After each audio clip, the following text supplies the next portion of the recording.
Good morning, tennis fans, and welcome to Day 8 of the Westin Early Riser, your ticket to great tennis with advice from top players on how to sleep, eat, move, feel, work, and play well on the road or anywhere. 1 week done and one to come here at the 2018 U.S. Open. Today, we meet with the experts for some hot takes on what to look for in Week 2. So we got 1 week in the books. We got another one coming up. What are some of the storylines? Who are some of the players we should be watching?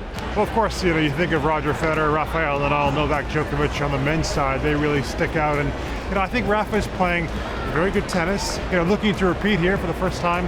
It's been a long time since a man has done that at the U.S. Open. So I think Rafa's looking very good. He's got that matchup against Dominika Thiem up next. For Thiem, it's big because it's the first time he's made a Grand Slam quarterfinal outside the French Open. I think it's going to be an interesting matchup, but I think Rafa's going to have a bit too much nous on hard court for Thiem. And Federer's had pretty smooth sailing so far in this tournament, which that's important.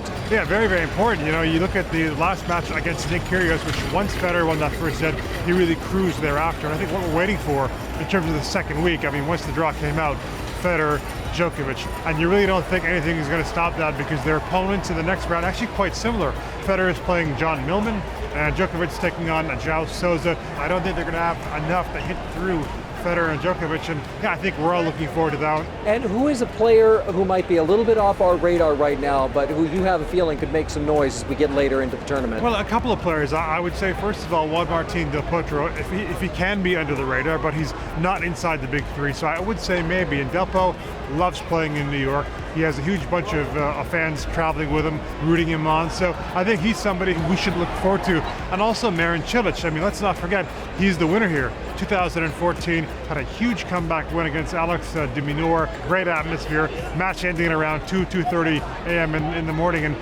he loves playing in New York. He said that. Every time he walks through the gates, he has that special feeling.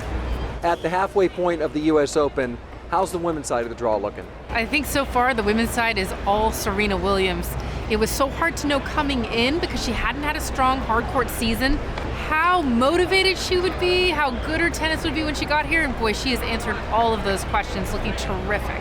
There's somebody that we might not be talking about now, but in another round or two, once we get to the quarters or semis, they may still be around. We'll be talking about them. I find Naomi Osaka to be a really interesting player. She's a young player, Japanese, but did a lot of growing up in the U.S., so kind of straddles two countries culturally. Plus, her tennis has been lights out.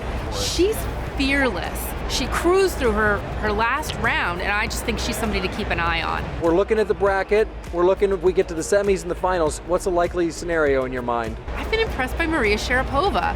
Now, she's somebody who did really well here, won in 2006, but she's played really consistently the last couple of matches, and I find it so interesting to watch her because she's such a deliberate player with her game as she's gotten to be more of a veteran. She takes such time with her rhythm when it comes to just her service game, and I think that's something that has actually ended up being really good for her. And if you even notice on the changeovers, she sits in her chair, she closes her eyes, and she really gathers herself. Just someone who's become a very disciplined player, and I'm wondering if that discipline and the way that she's played, plus her familiarity, could help her go deep here.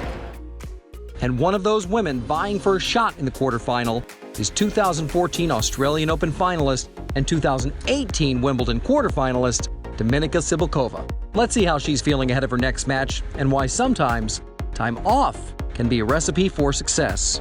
Best showing at the U.S. Open since 2010. Talk to us about your game right now, what you're happiest about, and what you think. Finally, I'm playing well at the U.S. Open. I was struggling some years before to play my good tennis here because I always came from Montreal, Cincinnati. I was pretty tired already, and this year I couldn't play the tournaments because I was sick.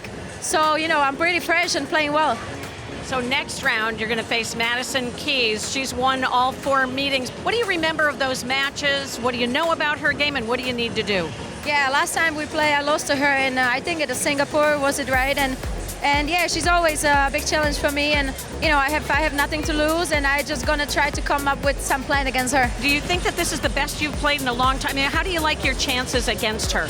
Yeah, I was playing pretty well already, so I knew that form is there, and yeah, I'm playing well, feeling good on the court, not stressing myself, and just playing to enjoy it.